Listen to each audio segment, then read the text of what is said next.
Hello, myself Dr. Jagmeet Suri. I am a clinical nutritionist and I am founder of Guide My Diet.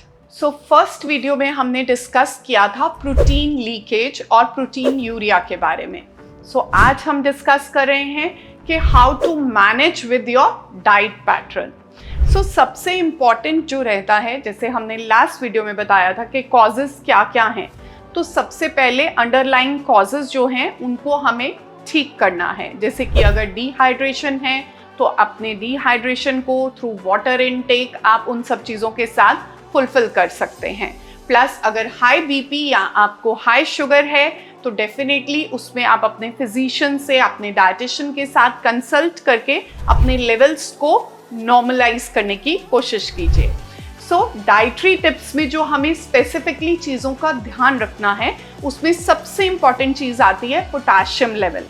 ज़्यादातर Indians जो हैं वो switch कर रहे हैं to low sodium salt, but जिन लोगों को भी किडनी रिलेटेड इश्यूज आते हैं उनको लो सोडियम सॉल्ट को रिस्ट्रिक्ट करना है. जी हाँ, बिल्कुल ठीक सुन रहे हैं. उनको एक्सेस अमाउंट में जो है वो सेंधा नमक या पिंक सॉल्ट नहीं इस्तेमाल करना, क्योंकि हाई पोटेशियम लेवल से भी किडनी का डैमेज बढ़ सकता है. प्लस फ्रूट्स का भी रिस्ट्रिक्शन रहता है, क्योंकि fruits are again good source for potassium. इसके अलावा ग्रीन लीफी वेजिटेबल्स भी आपको रिस्ट्रिक्ट करनी पड़ती हैं, बिकॉज ये सब चीज़ें जो हैं वो पोटेशियम के हाई सोर्सेज आते हैं. नंबर सेकंड पॉइंट में आता है फॉस्फोरस. एक्सेसिव फॉस्फोरस के लोड के कारण भी जो है वो किडनी का डैमेज और ज़्यादा बढ़ता है. जो भी फूड जिनमें फॉस्फोरस कंटेंट हाई अमाउंट में आता है हमें उन्हें भी रिस्ट्रिक्ट करना पड़ता है. दैट्स वाई जो भी किडनी के पेशेंट होते हैं उनमें हमें जैसे साबुत दालों को भी रिस्ट्रिक्ट करना पड़ता है. और कुछ पेशेंट जो सिवियर केस में चले जाते हैं वहाँ पर कंप्लीट पल्सेस को ओमिट भी करवाया जाता है. नेक्स्ट इम्पॉर्टेंट पॉइंट आता है हमारा प्रोटीन इनटेक. अब प्रोटीन इनटेक ज़्यादातर लोग सोचते हैं कि 1 ग्राम पर केजी बॉडी वेट के हिसाब से लेना है. बिल्कुल ठीक है, बट ये एक नॉर्मल पेशेंट के लिए है या एक नॉर्मल पर्सन के लिए है.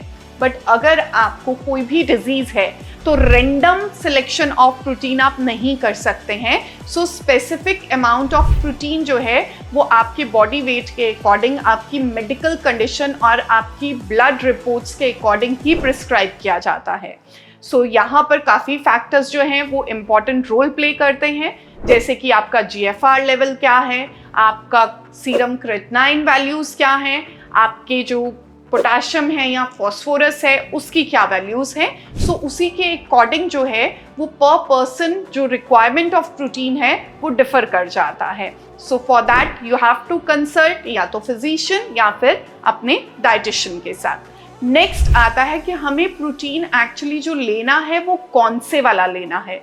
हमें जो प्रोटीन लेना है किडनी प्रॉब्लम के अकॉर्डिंग या प्रोटीन यूरिया आ रहा है तो उस अकॉर्डिंग हमें हाई बायोलॉजिकल वैल्यू प्रोटीन को कंज्यूम करना है, जैसे कि मिल्क प्रोडक्ट्स, कॉटेज चीज़ और एग्स जैसी चीज़ों को हम डाइट में इंक्लूड कर सकते हैं. बट कितना अमाउंट करना है ये मैंने पहले ही बताया कि लॉट ऑफ फैक्टर्स हैं. GFR है, पोटेशियम है, फॉस्फोरस है, क्या लेवल्स हैं, क्रेटिनाइन के क्या लेवल्स हैं, उसके अकॉर्डिंग ही हम उसको रिकमेंड कर सकते हैं. प्लस अंडरलाइन कॉज जो है उसको रिस्ट्रिक्ट कीजिए, अंडरलाइन कॉज को ट्रीट करिए. And for more such information follow guide my diet. Thank you.